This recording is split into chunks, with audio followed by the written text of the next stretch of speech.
Hello and welcome to the Say It Sister podcast. I'm Lucy and I'm Karen, and we're thrilled to have you here.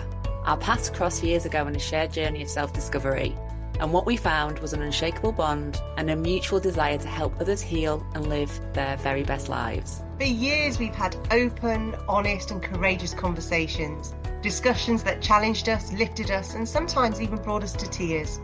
Now we want to share those conversations with you.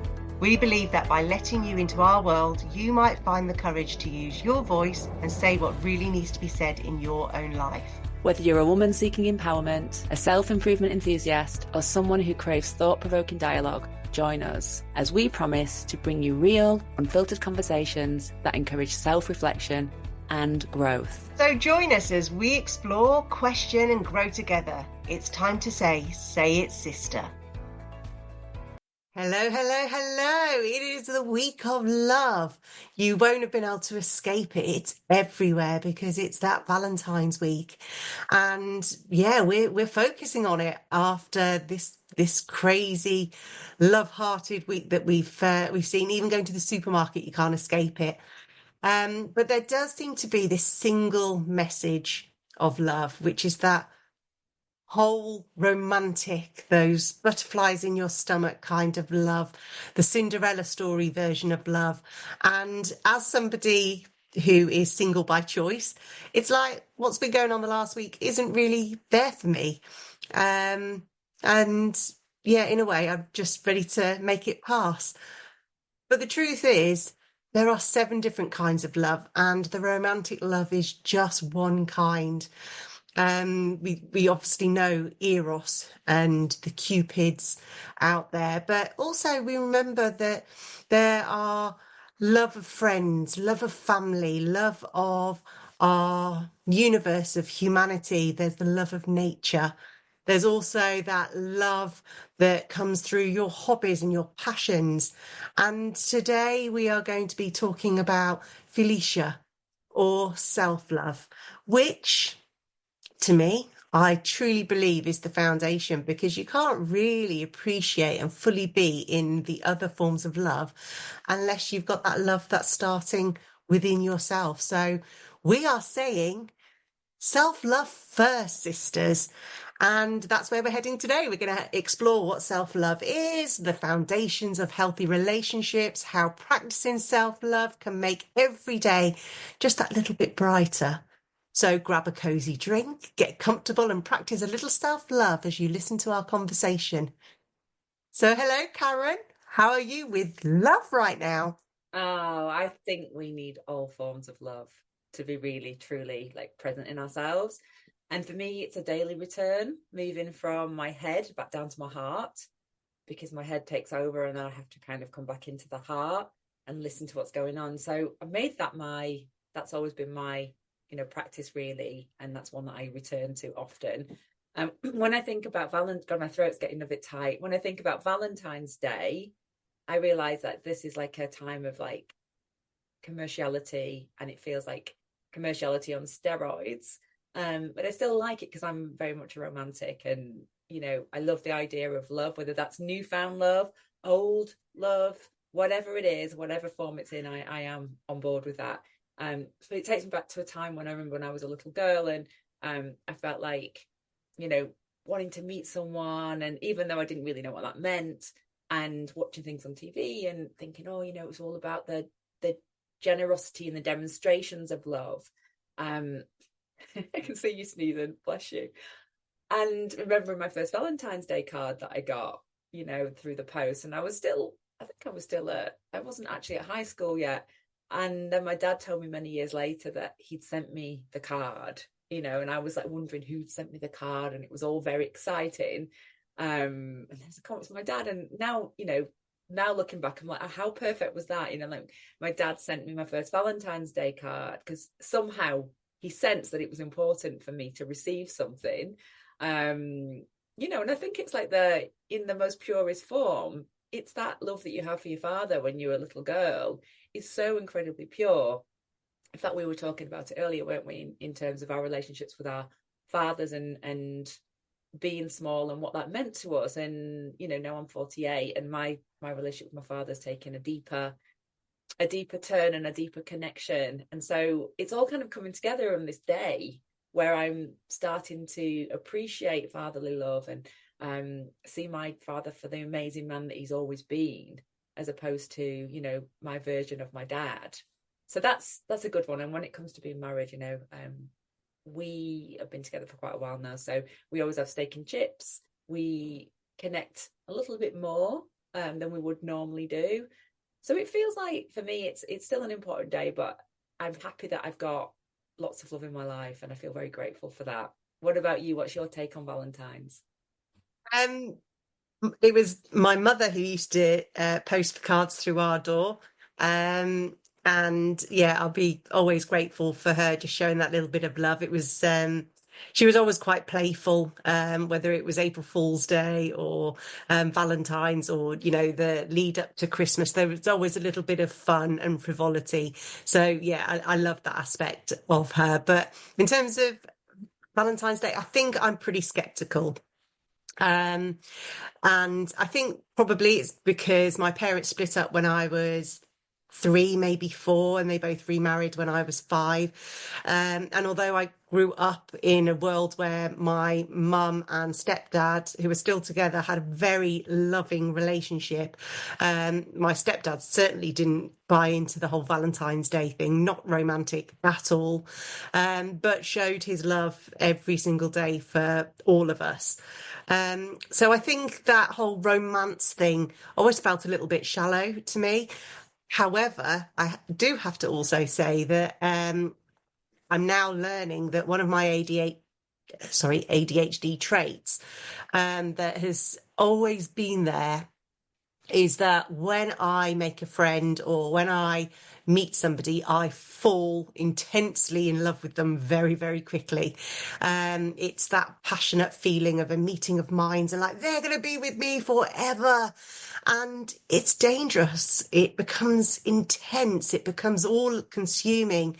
It's all like focusing on the wedding day and not the marriage. It's those dopamine hits and those serotonin hits.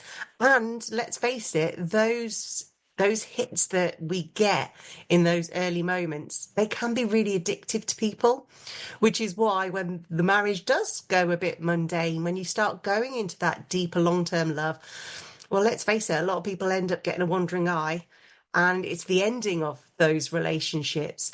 So yeah, I'm a little bit skeptical because it is just one small part of the longer relationship. And also, it's not just about the beginning of the relationship. It's not just about one day per year.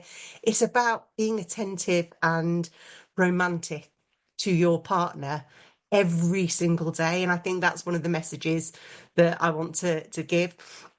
But I'm also a huge rom-com fan, or any good story and movie that has this deep, enduring love. That really hits me. That's the bit that hits me hard. Just take The Notebook, one of my favourite films, and that is all about this enduring love, falling in love every single day. I guess that's why I became a relationships coach. But one of the other things which makes me a little bit skeptical, I guess, is that I remember being at school and everyone saying, "Oh, did you get a Valentine's? Did you get a Valentine's?" And it was so hyped up. And I just remember sometimes it was myself, sometimes it was other classmates when they didn't. And it felt like the ultimate rejection of what's wrong with me. So, yeah, I'm going to stay with skeptical, but you are all heart. And so, yeah, with your heart's journey, where are you at? I guess now, where we're talking about love. Oh, I have to do so much work within my heart, honestly. It is like I said before, it's a daily thing. I have to stay, it can feel like a battle for me to get out of my head and get back into my heart, even though it's my natural, in a way, it's my natural place, but I come out of the heart back into the head. Some of that's really helpful, but not all of it. And yeah, it can feel like a battleground. So taking care of my heart, listening to my heart, slowing everything down is the bit where that's my essential vital work. Um, I've always been heart centered, but it scared the hell out of me when I was younger, and especially when I was in my corporate job. So I built a lot of armor around me, and I would show up, showing almost like the armor. It was like, don't get too close to me because I was scared what people would see underneath, which was absolute vulnerability and sensitivity. So that's how I got through, a big chunk of my life, actually, because especially when I moved to London, I lived in London twice, and I would think, God, I need to get my armor on. I need to get things around me. I can't let people see, and I have to be tough. I have to be really, really tough. So that I actually did the opposite to what I do now, which is taking the armor off. And then when it builds up, I have to sort of take it off again. But I'm taking it off now for me and for the people I choose to allow in. So it's like, there's been a big journey on that for me, because now I'm more discerning. It's like, yes, I am vulnerable and I am sensitive and I am very giving and nurturing, but I'm not doing that all the time with everybody. So it's become much more of a like inner wisdom place. And first and foremost, I have to connect into my heart to see what it needs. And then I can take that energy back out again. So that's been my process. I feel like we are here to live our lives, and I think we're here to love, and I think we're here to receive and express love. And that brings with it a level of pain. And I feel like that pain is something that nobody wants to go, oh, I'm choosing some pain today, give me pain. That's not human for us to do that. That would be slightly strange. However, there is something about our soul's purpose that is like, you go into your life and you have your experiences, and try not to fear any of it. Just go with it and have your emotions and have your feelings and do your healing work, and then show the world who you are. And that's hard work, actually. To live in that every day is quite hard work. However, I do believe it's what we're here to do. And I think when we understand that we're here to grow and learn and experience and share and meet like-minded people and maybe not like-minded people, and bring some new things as coaches, we're out in the world embodying the work, embodying our values, living our truths, showing up, talking about the hard things as well as the good things. And I feel like by doing that, hopefully that can spark something in someone else to give them, oh, maybe there is something that I could be saying and sharing, maybe I don't need to wear the armor with this person. So that, I feel like for me, that is definitely why I came to this earth, and something that I have to remind myself on an ongoing basis. I want to read a poem, because this poem was a poem that was sent to me by the most amazing man when I first moved back to Leeds, before I met my husband, and I'd left my old corporate job and I was back in my old apartment in Leeds, and I'd left London. And I just remember looking around this apartment thinking, I was coaching, but it was like the beginning, and I just thought, oh my God, I don't know what the future looks like. And he sent me this poem and he said, read this, as much as you need to read it. And it just, as soon as I read it out loud, because I'd like to do things out loud so that the energy comes out of me and into the space around me, I start crying.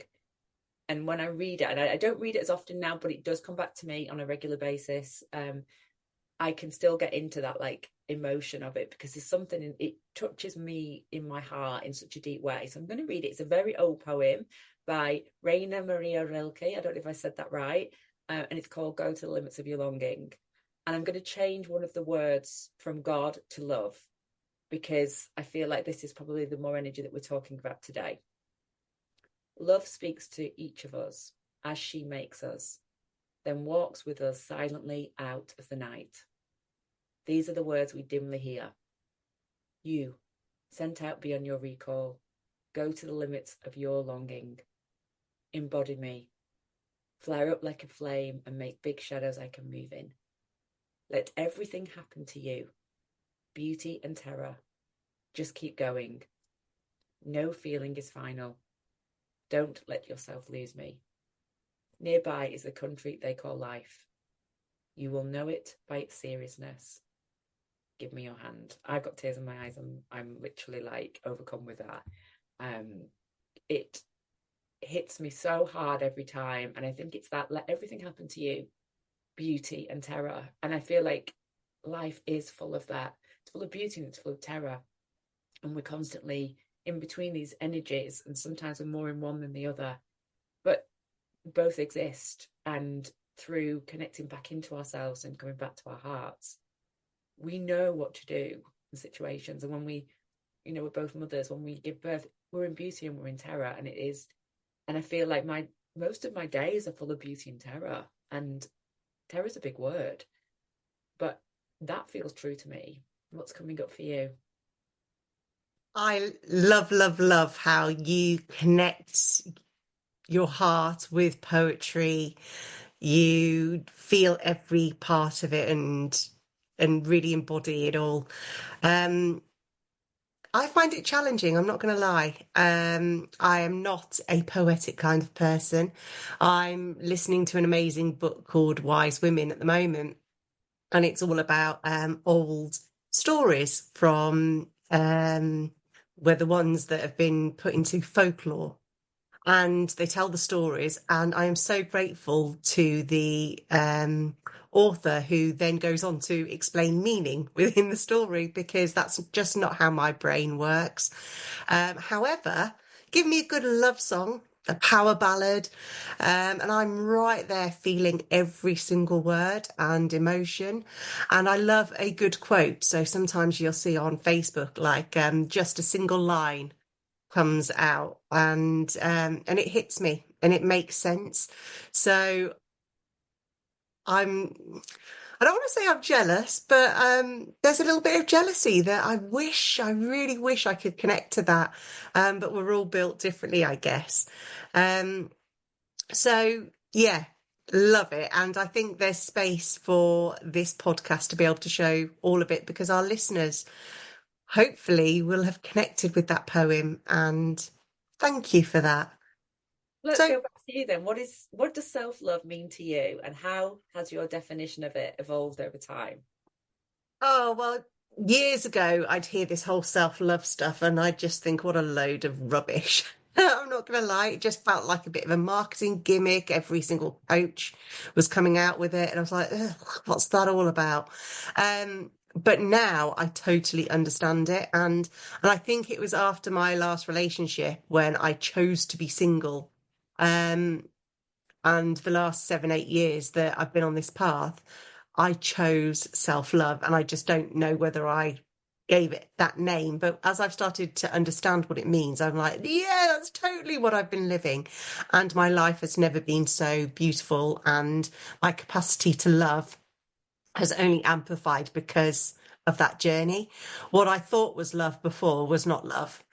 It was me going through the acts thinking, well, if I act like this, or if I do that, or if I show up for this, then that must be me showing love. And no, it wasn't. I have to find my own version of that. So, in a nutshell, what I've come to believe for me personally is that self love is about self respect, first and foremost. Um, and every time I disrespected myself, it came from a space of dishonoring myself. It was something in my life where there was some self loathing or something about myself that I didn't like, or the situation I was in. And rather than practicing self love, I would actually harm myself or sabotage something I was in. So yeah, the opposite of self-love is self-harm. That's how I see it. And I see it all the time with others too, and especially in my relationship coaching practice, the amount of people who are waging war on their partners, even if it's just by giving the silent treatment, or some passive aggressive behaviors, in a way to get somebody back for something that they're not even aware that they're doing. It's actually another bout of self-harm, because actually you're harming the relationship and you're harming yourself each time you do it. Um, and I can speak truthfully about this feeling of self-harm because I stayed in a abusive, coercive relationship for far too long, where that was the very thing that they took away from me: my self-love, my self-respect, my autonomy, isolating me from people who knew me before, who would be able to say, well, what's going on with you, Lucy? And just seeing myself chip, chip, chip away. But that flame of self-love was always still there, burning, because that's what got me out. That's what helped me to survive. It hadn't eradicated completely. Um, so yeah, that's what comes up for me. It's self-harm is the opposite of self-love, and it all comes from self-respect first. Yeah. Can I ask? I was really want to talk about something here because passive aggressiveness is something that I know have been, you know, part of. Um, Almost like where I grew up in Manchester, Mancunians, it's a very passive aggressive culture in a way. And yeah, that's a big statement, isn't it? Sorry to the people from Manchester. I'm also from Manchester as well originally, and but it was almost like part of the systems that I knew. Like, people would. It was just like a chipping away that would happen, and makes you feel very confused. Actually, and we've talked about confusion Mm. before, haven't we? Like the how we can't work something out. We don't quite understand. It's not clean somehow, and it kind of sits in the layers of relationships, and you don't quite know what's going on or how people, like you can feel there's something that's not quite right. So I want to talk about passive aggressiveness. How do you, when you're doing your relationship coaching, how do you help people to overcome that? Because it is really quite sinister, I would say, even if it's unintentionally sinister. Like, Yeah, so one of the things that in our training, what we're trained to do is to either reveal to the relationship what's going on, or what we say is name the emotional field. So if I hear a passive aggressive statement or any kind of toxic statement or behavior, I simply just say, "Oh, what happened there?" Or, "Oh, something shifted. Tell me, what do you feel?"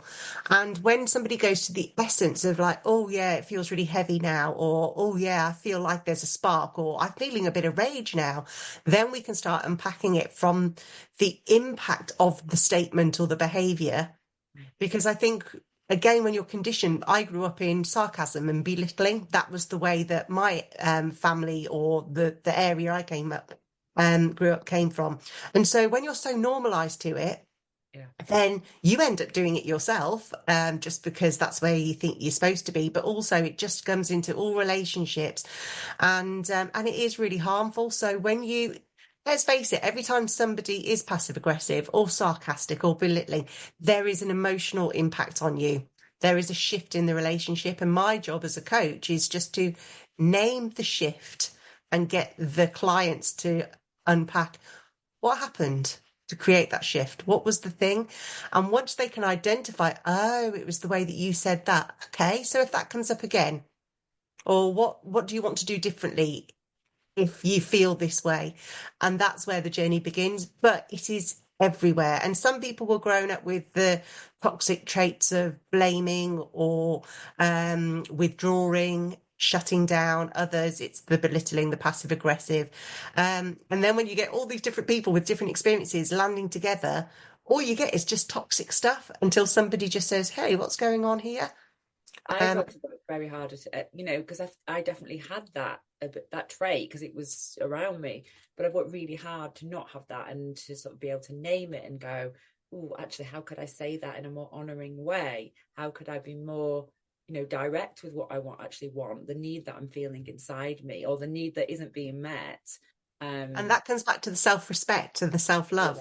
yeah, If you want something to shift or to change in your life, then you need to be able to find ways of expressing it that don't cause harm to somebody else. exactly. And I think that's the cause. And also, one of the things that I'd just like to say on this is, even if you do clumsily let out one of those old negative behaviors, you can still repair by saying, "Oh, sorry, I didn't mean it to come out like that. Let me try it again."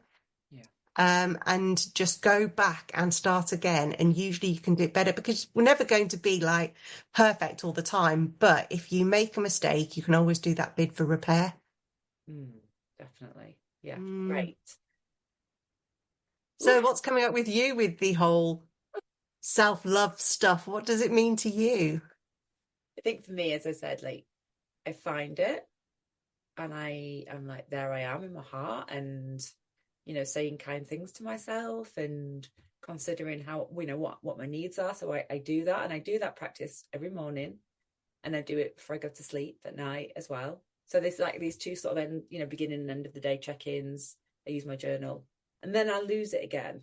And again, the same man that gave me the poem "Go to the Limits of Your Longing" showed me something once in a training, and this man was like the head trainer of an organization called the More to Life organization that I did a lot of training with years ago, and he became my coach as well. And I remember him being at the front of the stage, and he said he was talking about being in himself and connecting to himself. And he was like, I've got it, I've lost it, I've got it again. And it was just like, I've got it, I've lost it, I've got it again. And that's the same for me in every single thing. It's like, yes, I'm there, and then I go off and do something else and I've lost it, and it's like the thing that's great about that idea is that we are not meant to stay in the same state, because I think once you start to do deep work and you find that connection and you're in your power, you're in your wisdom, you're feeling great about yourself, you're saying kind things to yourself, you're honoring yourself in many different ways, and you're like, I don't ever want to lose this. And this is something else that I learned, like my mind is clear. It's like, whoa, look at me, here I am, I feel quite elevated in this moment. And then something happens from the left field and I get wiped out from that state, and I'm like back in stress, panic, worry. I'm feeling guilty about something, I'm shaming myself, I'm blaming myself, all of those things come back in because I'm a human being, and I'm like, I'm back there again, aren't I? Like I wasn't there, now I am. Okay, I've lost it, no problem, what is happening? Okay, let's go find it again. Yeah. And it just gives me permission, and it gives other people permission. And he taught me that really brilliantly through a little song. And it's like, gone, click, wake up, click, get back in it, click. I know exactly how to recover and reset. So it's that for me. It's just like, if I know that I've lost it, then I know that I can find it again. Yeah. I don't know that I've lost it and I'm somewhere else and I'm in the, the headless chicken moments of life. And I'm like, and it's that wake up of going, I've lost it. Okay, well, get back on that pony and start riding that horse again. Don't get out of the ditch that the horse has bolted, get back on it. And it's that idea for me. And it's so empowering because it also means that I'm responsible for myself. I'm responsible for my recovery and from getting back, getting out of the headless chicken into a more of a mindful, heartful place. No one can do that work for me. My hands are open. And it is interesting because it comes back to some of the misconceptions about what self-love is. And I think some people think, well, once a week I'll go to my yoga class, and in January I'll do dry January or vegan January, and therefore I'm doing self-love. And it isn't a constant state, and it isn't a one-time fixed thing and then you're done. And I think that's one of the things that I guess why I was skeptical when the whole self-love journey thing came out, because nobody was being really honest about that. It is an internal state. And it's about then what you are willing to accept, whether it's the food, whether it's the exercise, whether it's the career, all of those kind of things that feed into you. And knowing that even within an hour, you can get it, you can lose it. But when you have that self-love as a foundation, it is easier to return, and it is easier to notice when you're not honoring yourself or when you are doing that self-harm towards yourself. So just to talk about some of the things that I guess I do now in terms of my self-love practice. One of the things that, and I guess this is for most women, from the day you're born, you're basically taught that our role is to be of service and to love others. And so, yeah, that was where all of my energy was. It was going towards other people and outwards. And so that's when I started to understand, I'm not really ever putting what I want first. And I think I was a little bit scared too, because I am quite a force. So if I, totally went into doing that, I was scared about the unbalance that might create. But what I'm now starting to bring into my practice is, again, I journal every day. I make sure that I do things that I truly love. So if I don't love something, I'm like, why am I doing this? How's this serving me? So it might be that I say no to that invitation, or I take a shorter walk that day rather than a long one because it's cold and miserable outside. It means that sometimes I actually do want to just get a takeaway on a Friday night because I'm exhausted, and why do I have to cook? So it's about looking and honouring what I want first. And then beyond that, it is about building my practice. So once I've identified what brings me joy, what is it I truly want and need, then it's about purposely going out there, buying it. And we were having a bit of a conversation about guilt around money. And this month, I've actually spent quite a lot of money on things that bring me joy. So I've paid for a very expensive gym membership. I've joined and paid an annual subscription for a women's circle, which I truly need. I've just paid for an amazing holiday to Costa Rica in one go. And then I was like, but no, this is an act of self-love. So hearing that, what are you thinking? What are you feeling? What's your heart telling you? Oh God. Well, I'm just remembering. I always go through so many stories when we're talking, and there was a time when I had to sort of really.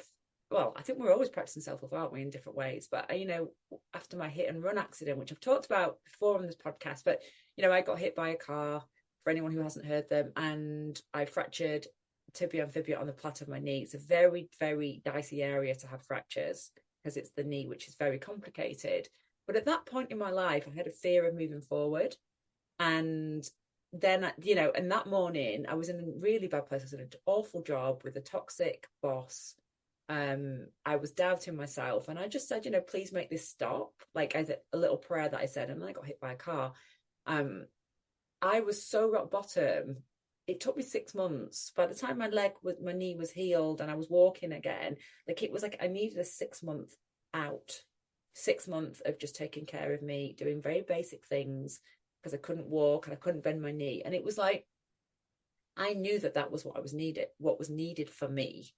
I was 31 at the time. It took me on a massive journey of healing, of looking at, how I was disempowering myself. You talked about self-sabotaging and self-harm. I think when we stay in toxic relationships, whether that's with a boss or a partner, a love partner, or it might be a business relationship, but when we're in a toxic relationship, we are self-harming ourselves. And that was definitely what I'd been doing for that 9 months in that job. And then it taught me the power of the body as well to heal. And I started reading healing books like Louise Hay's You Can Heal Your Life, You Can Heal Your Body. It just took me off on a big, big journey. And I knew at that point that I needed to do something that would help other people. It woke me up to such a huge extent. I was, I was I couldn't be on my knees, but I was on my knees, if you think about it. And I just got down to it and I focused on what I needed physically and emotionally to heal. And that was my work for 6 months. And self-love was my medicine. And it made me realize how strong and resilient I actually am, and people were brilliant around me. I had a lot of love and support, and it worked out. I still have ongoing problems with my knee. It's like that reminder for me, like I needed something so significant and big that for me, it's a constant reminder of, not overstretching too much, just taking care of my needs, listening to my body, resetting, myself, because if I exercise too much or I go too far, then my knee will let me know and I have to pull back. And it's just this constant like, oh, that's too much. Okay, come back. That it's given me like just so many lessons and learnings, and it will continue to do that for the rest of my life, I think. Yeah, so that was a biggie for me. It was a life-changing experience. It continues to be. I think listening to what we need and honoring our bodies, honoring our needs, honoring the relationships are not honoring for us, then we have a responsibility to ourselves to do something about that. And that might take time. I think for most of us, if we're in something and you want it to work and yet you can't kind of make it does take time to get out of things sometimes. So I'm very, very aware of that. And at the same time, we have to know that we are on a path to leave something that is not helpful for us or that is harming us in some way. And we've got to find whatever routes we can find to walk out the door, I think. Yeah, and through the relationship coaching work that I do, there's quite a few people come to me when they have been in what is turning into a toxic relationship, or it's a relationship that is not fulfilling them and their partner, and whether it's just that they've got into bad behaviors. And on the outside, you might think, why don't they just split up? But actually, through, if there is love there, and whether this is again with your boss or with your team or with a friend, relationships are not accidental. They take absolute work and effort, and knowing that you play a part in that relationship equally.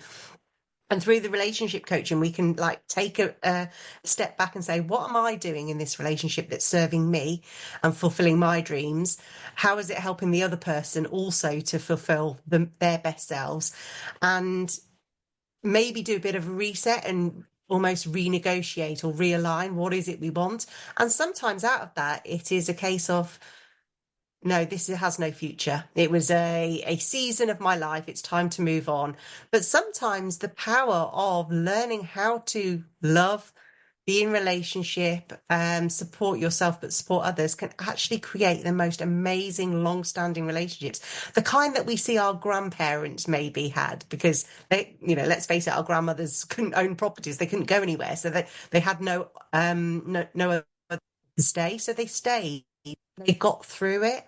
And yeah, so I wouldn't ever advocate staying in something that is really toxic, but also maybe do the work, because there's a lot of healing that can be done from both parties when you both take responsibility for the part that you're playing. There's also Um, that point, isn't there, of healing as well? Like, the need for all parties to heal. I also feel like for me, in the situation that I was in, I needed to learn some quite big lessons, and I learned them. And they taught me well, actually. It's taught me well. And I do have that feeling. I can feel when something's like, like I just would not stay in something that was making me mm, so miserable and making me doubt myself, just the level that I was, mm. and trying to prove myself to the level that I was. I just wouldn't do that now, and I learned that at 31. And I took it on with me into every single thing that I did. And it was like, if it's got to be like that, if I'm going to feel like that, it's not worth it for me. And that was one of those reason relationships that you Yeah. found yourself in. It came to you to teach you something. And as a result of it and your accident, you changed as a human being. Yeah. And so therefore, that relationship, you'd outgrown it. It was never going to fulfill you, because it was never supposed to be a lifetime. And again, I think sometimes we feel like we have to stay in a relationship, even with a child or a parent, out of obligation and duty, that form of love. But sometimes it's the bravest thing to do, to say, no, this is harming me. This is not ever going to give me or them what they need. And, maybe codependency is a whole other podcast topic that we go into. Um, so the final area I think we should maybe explore is, you know, I suppose self-love, if you take it too far, almost, it becomes almost a little bit selfish. And I want everybody to be selfish and put themselves first, but not at the expense of others.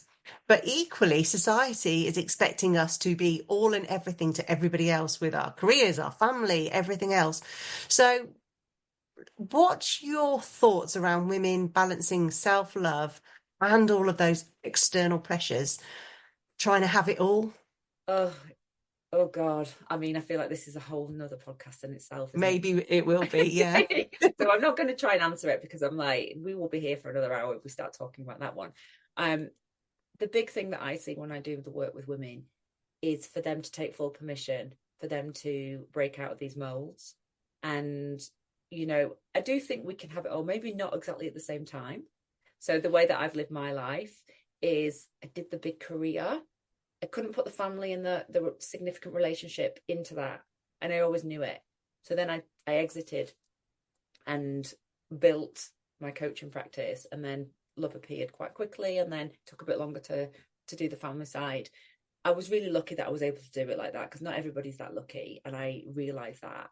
But that's been sort of my journey. And I kind of knew I couldn't have it all at the same time, because that's not how I operate personally. Some women can make it all work at the same time. Well, That's I me. did, in the sense of I Yeah. had the career, I had the family, I had the marriage, I had all of that. The bit that I didn't have was the self-love bit. Yeah. And but at the same time, now my daughter's 6. Me and Rich have been together for this is our 11th year. Actually, my career is booming. So, but it's just like, it was like, having a baby, and, and then lots of life experience all happened. It was like, that wasn't really possible for me to be in, like, flying off in the way that I used to fly off. And I didn't want to be flying off in the way that I used to fly off. I It's a wanted to be different like, career. so I have made it work, but I've made it work in a very, very different way and on my own terms. And I feel like that is for me, that is self-love, for me to be able to say, hold on a minute, I'm in charge. I think it's what I want to say to women is you are always in charge of yourself. And no matter what society tells you, what somebody else tells you, you are always in charge of yourself. And you have, as much as the world wants to tell us that we don't have any choice, we do. And especially in certain parts of the world, we may not have choices, and that is heartbreaking for me. But let's just work under the guise that our job is to realize that we're at choice, that we can walk through a door and walk out another door when we choose to. And for any woman who doesn't feel like that, I'm around for any direct messages, and I'm sure you are too, Lucy, because that's a different scenario.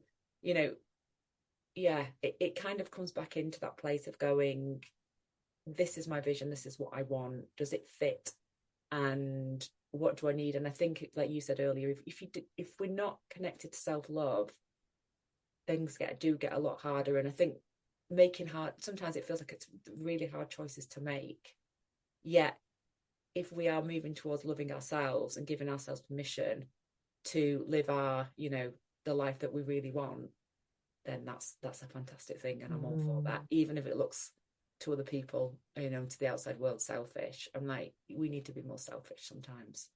What about I you? just want to point the listeners to a couple of books which talk about when you literally have nothing, and yet you can control your own mind, and especially you can control your whole heart, because the love, the essence of the love that you have for somebody or for yourself cannot ever be taken away. It's existed, that spark has existed, it will always exist, even if the partner is no longer with us anymore. And one book is by Viktor Frankl, Man's Search for Meaning, and the other one is by Edith Eger, which is the choice and then the gift. I highly recommend, if you feel like you are literally trapped, go find those books, and they will show you that you're not. Physically, you may be, but emotionally and mentally, you can be free. And I just wanted to kind of close down with a couple of things that I do, small little acts of joy and self-care, self-love that I do for those who are not quite on the whole inner journey, but they want to take baby steps. So one of the things that I've always done, even since having very small children, is have my hot bubble bath, creating a little mini spa for myself. And mums out there, if you still have the little ones walking into the room every time you go to the toilet, an act of self-love is to put a lock on the bloody door. So take that permission. I journal, and actually one of the best acts of self-love, and I did this just yesterday, was going to a shop and going and buying a beautiful journal. One that you actually want to hold in your hand, and spending 10, 20, 30 minutes just perusing the stationery shop. Nothing is more self-fulfilling and beautiful than that for me, and I have to do it alone. Um, and I dance in the kitchen whenever an amazing song comes on. So I just let everything else go. And for that moment, I'm just free. I'm like my 6-year-old little girl self again. That is an act of self-love.